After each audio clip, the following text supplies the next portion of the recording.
Hello बच्चों, कैसे हो आप सब। आज अपन स्टार्ट करेंगे बोर्ड पीवाईक्यू सीरीज में बायोलॉजी में चैप्टर नंबर 6 इवोल्यूशन।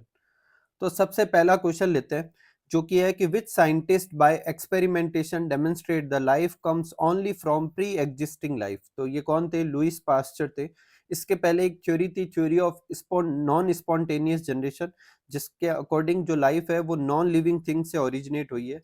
लेकिन लुइस पास्चर ने एक्सपेरिमेंट से ये प्रूफ किया कि लाइफ सिर्फ पहले से जो लाइफ होती है उसी से ही आ सकती है। इन्होंने थ्योरी ऑफ बायोजेनेसिस दी थी। नेक्स्ट क्वेश्चन है कि the process of evolution of different species in a geographical area starts from a point and literally radiate to other geographical area। ये कौन सा प्रोसेस है, इसको एक्सप्लेन करना है। तो इस प्रोसेस के अकॉर्डिंग देखो, जो चीज है वो एक पॉइंट से स्टार्ट होकर literally radiated to other area, इसका मतलब वो फैल रही है। तो बेसिकली ये डाइवर्जेंट इवोल्यूशन या एडेप्टिव रेडिएशन के बारे में बता रहा है। इसको आप इस डायग्राम से समझ सकते हैं कि मार्सुपिलियन रेडिएशन, मतलब जो मार्सुपियल एंसेस्टर था वो एक ही तरह के थे, और उनसे अलग अलग हैबिटाट में जाने के बाद अलग अलग तरह के मार्सुपियल्स बन गए थे। ठीक है, अब ये सब अलग अलग तरीके के क्यों हुए? क्योंकि इनका हैबिटाट जो था वो अलग अलग था। तो the process of evolution of different species in a geographical area starting from a point and literally radiate to other geographical area, ये किसको डिनोट करता है? एडेप्टिव रेडिएशन को। और इसे अपन दो एग्जांपल से समझा सकते हैं, एक तो डार्विन फिंचेस से और एक ऑस्ट्रेलियन मार्सुपियल से। डार्विन फिंचेस से कैसे समझा सकते हैं कि गैलापेगस आइलैंड, जिसे लिविंग लेबोरेटरी भी कहते हैं, वहाँ डार्विन ने ऑब्जर्व किया कि एक ही तरह की बहुत सारी स्मॉल बर्ड्स थी, जिसे डार्विन फिंचेज बोला गया। Darwin observe the variety of finches in the same island. अब सबके अंदर अलग क्या था कि उनकी जो बीक का पैटर्न था, वो चोंच जो थी वो सबकी अलग अलग थी। तो जो ओरिजिनल वेराइटी थी वो थी ओरिजिनल सीड ईटिंग वेराइटी, जिसकी बीक जो थी क्रसिंग टाइप की थी। ठीक है, लेकिन बाद में अलग अलग हैबिटाट की वजह से अलग अलग बीक बन गई, जैसे कि इंसेक्टिवोरस जो थे वो, उनमें ग्रेस्पिंग बीक हो गई। वेजिटेरियन फिंचेस डेवलप हो गए जिनमें प्रोबिंग और पैरट लाइक बीक्स डेवलप हो गई। तो ये एडेप्टिव रेडिएशन का एग्जांपल है, और सेम ऐसा कैसा मार्सुपियल्स का। एग्जाम में आए तो आपको ये डायग्राम नहीं बनाना है, आप बस ये बीच में लिख दें मार्सुपियल रेडिएशन, और इन जो एनिमल्स हैं इनके आपको नाम लिखने हैं। एक दो भूल भी जाओगे तो भी चलेगा। नेक्स्ट है बोर्ड एग्जाम 2013 सप्लीमेंट्री। पहला क्वेश्चन है, which scientist gave the principle of natural selection. Natural selection का प्रिंसिपल किस साइंटिस्ट ने दिया था? तो डार्विन ने दिया था। नेक्स्ट अगेन एडेप्टिव रेडिएशन को समझाना है, अपन समझा चुके हैं ऊपर। ठीक है, वो अब डायग्राम वगैरह सब आपको बताना है। नेक्स्ट है differentiate between Dryopithecus and Ramapithecus. तो ह्यूमन इवोल्यूशन में ये दोनों आते हैं। ड्रायोपिथिकस और रामापिथिकस में दोनों में कॉमन ये था कि दोनों हेरी थे और गोरिल्ला और चिंपांजी की तरह वॉक करते थे। अपन को डिफरेंस बताना, दोनों में एक डिफरेंस बुक में दे रखा है, रामापिथिकस मेन लाइक था और ड्रायोपिथिकस जो थे एप लाइक थे। ठीक है, नेक्स्ट है जेनेटिक इक्विलिब्रियम क्या होता है, और इसे अफेक्ट करने वाले 4 फैक्टर लिखना है। तो हार्डी विनबर्ग इक्विलिब्रियम और जेनेटिक इक्विलिब्रियम जो है हार्डी विनबर्ग के प्रिंसिपल पे बेस्ड था। इनके अकॉर्डिंग एक जीन पूल बोले तो जिसमें टोटल जीन्स और उनके एलील्स आते हैं वो कांस्टेंट ही रहते हैं, अनलेस कोई कुछ फैक्टर्स अफेक्ट ना हो, तब तक वो कांस्टेंट रहते हैं। और जब तक कांस्टेंट रहेगा वो एक नॉन इवॉल्विंग पॉपुलेशन होगी जिसका इवोल्यूशन नहीं हो रहा। ठीक है, और इस स्टेट को जेनेटिक इक्विलिब्रियम कहेंगे। तो according to Hardy Weinberg the allelic frequency in a population are stable and constant from generation to generation. और कितना होता है? एलेलिक फ्रीक्वेंसी का सम होता है 1। तो p plus q equal to 1, या फिर आप p square plus q square plus 2pq equal to 1 भी लिख सकते हैं। ठीक है, कौन कौन से फैक्टर जो है हार्डी विनबर्ग के इक्विलिब्रियम को अफेक्ट करेंगे? तो ये वो फैक्टर है जिनकी वजह से इवोल्यूशन होता है और जेनेटिक इक्विलिब्रियम डिस्टर्ब हो जाएगा। तो एक तो माइग्रेशन और जीन फ्लो हो गया, एक जेनेटिक ड्रिफ्ट हो गया, एक म्यूटेशन हो गया, एक जेनेटिक रिकॉम्बिनेशन हो गया, नेचुरल सिलेक्शन। अगर ये 5 पॉइंट नहीं हो रहे तो जेनेटिक इक्विलिब्रियम रहेगा और ये लॉ फॉलो रहेगा। लेकिन इनमें से कोई हो गया तो इवोल्यूशन हो जाएगा और जेनेटिक इक्विलिब्रियम डिस्टर्ब हो जाएगा। नेक्स्ट है जेनेटिक ड्रिफ्ट क्या होता है? तो किसी भी स्मॉल पॉपुलेशन की एलिलिक फ्रीक्वेंसी का चेंज होना, वो भी बाई चांस, उसे अपन क्या कहते हैं? जेनेटिक ड्रिफ्ट कहते हैं। इस डेफिनेशन के दो इंपॉर्टेंट पॉइंट है, एक तो पॉपुलेशन स्मॉल है और उसमें एलिलिक फ्रीक्वेंसी में चेंज बाई चांस हो रहा है, किसी एक्सीडेंटल चेंज की वजह से हो रहा है। ठीक है, नेक्स्ट है होमोलॉजी और एनालॉजी को समझाना है।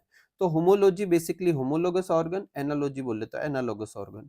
होमोलॉजी ये बताती है सिमिलरिटी इन स्ट्रक्चर, जबकि एनालॉजी ये बताती है similarity in function. Two or more organ which have similar origin और basic structure but different function, वो होमोलोगस आएंगे। और अगर फंक्शन सेम हो और ओरिजिन और स्ट्रक्चर अलग हो तो एनालॉगस ऑर्गन आएंगे। होमोलॉजी जो है वो इंडिकेट करती है डाइवर्जेंट इवोल्यूशन, और एनालॉजी जो है वो कन्वर्जेंट इवोल्यूशन। डाइवर्जेंट मतलब अलग अलग हैबिटाट में जाके वो अलग अलग तरह के एडेप्टेशन की वजह से अलग अलग ऑर्गन डेवलप कर लेंगे, जबकि एनालॉजी कन्वर्जेंट क्यों है कि अलग अलग ऑर्गेनिज्म सेम हैबिटाट में आकर एक जैसे ऑर्गन डेवलप कर देते हैं। ठीक है, तो ये कन्वर्जेंट इवोल्यूशन हुआ। ये कॉमन एंसेस्ट्री को डिनोट करता है, जबकि ये सिमिलर एडेप्टेशन को डिनोट करती है। एग्जाम्पल जैसे थ्रोन और टेंड्रिल ऑफ बोगनविलिया और कुकरबिटा, दोनों मॉडिफिकेशन है एक्सिलरी वर्ड के। इसका मतलब ओरिजिन सेम हुआ लेकिन फंक्शन अलग है। थॉर्न प्रोटेक्शन का काम करता है, टेंड्रिल क्लाइंबिंग का काम करता है।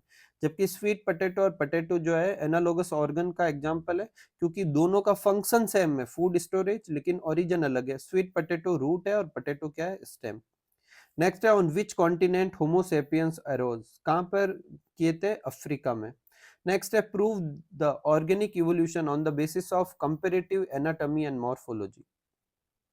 तो देखो होमोलोगस ऑर्गन और एनालोगस ऑर्गन ही कंपैरेटिव एनाटॉमी और मॉर्फोलॉजी में आते हैं, तो ये दोनों अपन समझा चुके हैं। ठीक है, नेक्स्ट है who propounded the biological evolution theory of use and disuse of organ. तो लेमार्क ने दी थी। लेमार्क ने कहा था जो ऑर्गन ज्यादा यूज होंगे वो ज्यादा ग्रो कर जाएंगे, जो कम यूज होंगे या तो वो उनकी साइज घट जाएगी, वो गायब हो जाएंगे। उन्होंने जिराफ का एग्जाम्पल दिया। उन्होंने कहा जिराफ अपनी गर्दन को ज्यादा स्ट्रेच करके इस्तेमाल करते थे, इसी वजह से टाइम के साथ उसकी गर्दन लंबी हो गई। ये एक गलत थ्योरी थी, लेकिन ये लेमार्क ने दी थी। इन्हें theory of inheritance of acquired character भी बोलते हैं। क्या बोलते हैं, theory of inheritance of acquired character, या theory of use and disuse of organ. किसने दी थी, लेमार्क ने।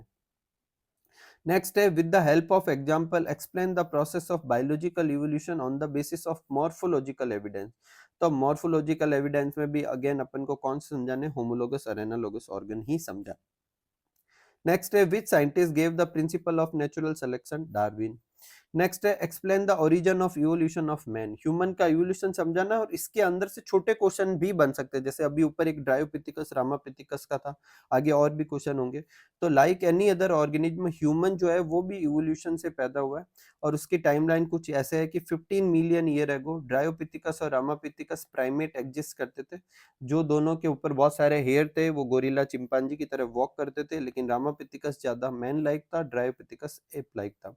उसके बाद ऑस्ट्रेलोपिथिकस जो कि 4 फीट थे, ये सीधे चल सकते थे, और ये ईस्टर्न अफ्रीका ग्रासलैंड में करीब 2 मिलियन ईयर एगो एग्जिस्ट करते थे। उसके बाद है होमो हेबिलस, फर्स्ट ह्यूमन लाइक होमोनिड थे। क्रेनियल कैपेसिटी 650 टू 800 सीसी थी।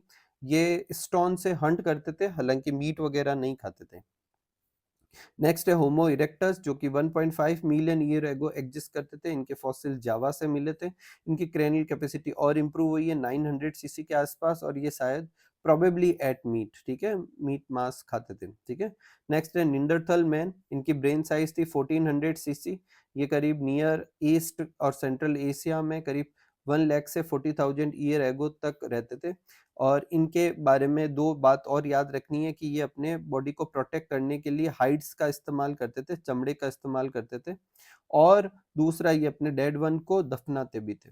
नेक्स्ट है homo sapiens arose in Africa. Modern homo sapiens जो है वो अफ्रीका में डेवलप, मतलब ओरिजिन हुआ उनका, और करीब 75,000 से 10,000 ईयर एगो इनका ओरिजिन माना जाता है। ठीक है, और एग्रीकल्चर करीब 10,000 साल पहले आया। अब इसमें से छोटे छोटे क्वेश्चन बहुत आ रखे हैं, आ भी सकते हैं और आगे भी देखने को मिलेंगे। जैसे ये अफ्रीका वाला क्वेश्चन आ रखा है, रामापिथिकस और उस वाले आ रखा है। अभी होमो हिबिलस के बारे में एक आगे क्वेश्चन होगा, होमो इरेक्टस के बारे में भी एक क्वेश्चन होगा, निंडरथल मैन के दो ये प्रॉपर्टी के बारे में भी क्वेश्चन होगा। तो ये आप अच्छे से करें। यही तरीका होता है पीवाईक्यू करने का। कोई एक क्वेश्चन में से भी अंदर से कोई आंसर आए तो वो भी आप देने लायक रहो। देखो ये आ गया, the brain capacity of which man is between 650 to 800। Homo habilis की ये थी 650 टू 800 सीसी। ठीक है, नेक्स्ट है अपन को मिलर का एक्सपेरिमेंट समझाना है। तो 1953 में एस एल मिलर ने एक एक्सपेरिमेंट किया। उन्होंने अर्थ का जैसा इनिशियल एनवायरनमेंट था वैसा एनवायरनमेंट एक ग्लास वेसल से सेट किया, इलेक्ट्रोड लगा के हाई वोल्टेज दिया ताकि थंडर को स्टिमुलेट कर सके, अंदर पूरा वैक्यूम किया ताकि इनिशियल एनवायरनमेंट में जैसे ऑक्सीजन नहीं थी वो दे सके, हाई टेम्परेचर रखा 800 डिग्री सेंटीग्रेड, वाटर को वाटर वेपर के फॉर्म में पास किया, और गैसेज ली कौन कौन सी, मीथेन, अमोनिया और हाइड्रोजन, और वाटर तो वेपर के फॉर्म में पास किया। इस सिस्टम को उन्होंने बहुत दिन तक रखा। उसके बाद उन्होंने देखा कि इसमें amino acid, sugar, nitrogen base, pigment ये सब बन गए। तो ये किसकी थ्योरी को प्रूफ करते हैं? ओपेरिन हल्दाने की थ्योरी को प्रूफ करते हैं। नेक्स्ट है give one example of adaptive radiation. तो मार्सुपियल रेडिएशन लिख सकते हो, डार्विन फिंचेज लिख सकते हो। Any four factor which affect Hardy Weinberg principal. 5 factor है, पांचों ही लिखे हुए हैं। बोर्ड एग्जाम 2019 से 2021, इसके बीच में जो सिलेबस अलग था और ये सिलेबस उस समय, उस सिलेबस में इवोल्यूशन का कोई भी टॉपिक 12th में नहीं था, ठीक है। और 2022 में 30% रिडक्शन की वजह से ये चैप्टर कट कर दिया गया था, इस वजह से कोई क्वेश्चन नहीं है। नेक्स्ट है बोर्ड एग्जाम 2023 में write brain capacity and two character of lifestyle of Neanderthal man. तो एक तो ब्रेन कैपेसिटी कितनी है 1400 सीसी, और टू कैरेक्टर, एक तो वो अपने बॉडी को हाइट से, हाइट बोले चमड़े से वो क्या करते थे, प्रोटेक्ट करते थे, और दूसरा वो अपने डेड वन को दफनाते थे। नेक्स्ट है एडेप्टिव रेडिएशन, अपन समझा चुके हैं एडेप्टिव रेडिएशन, ठीक है। तो ये अपन को करने की जरूरत नहीं, यहाँ पे ये बहुत सारा एक्स्ट्रा एस हो गया, ठीक है। नेक्स्ट है ऑस्ट्रेलियन मार्सुपियल्स वगैरह, ये अपन समझा चुके हैं। नेक्स्ट है Darwin finches is an example of adaptive radiation का एग्जांपल है। ये जो छोटी मोटी कोई ऐसी एरर रह जाती है तो वो मैं पीडीएफ में से हटा दूंगा, आप पीडीएफ देख ले, उसमें सही कर देंगे, ठीक है।